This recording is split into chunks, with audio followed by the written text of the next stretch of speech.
But the CT scan has one more surprise for Alejandro: Shemai's ethnicity. Well, they have just told me that Shemai had Nubian features, which means that their ruling family was probably Nubian, and that was unexpected. Examining Shemai's anatomy closely, the thickness of his bones and the shape of his nasal cavity, the anthropologists think he was a black African, likely from neighboring Nubia. A huge revelation that challenges the prevailing image of the Egyptian ruling class.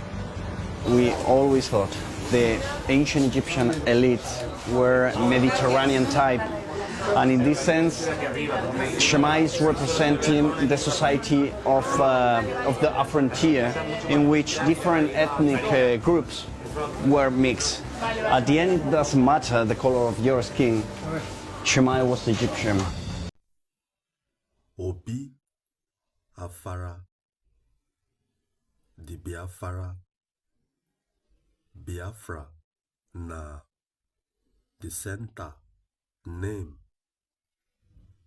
of the sun, God, Ra, Biafara, the Nigeria, Cameroon, Ghana, Togo, Benin of today. Biafara, the center land of the sun, God, Ra, Oka, Nemi, Orata, na Biafara. Umu Keze, now West Africa of today. Umu Keze, the homeland of the ancient Igbos.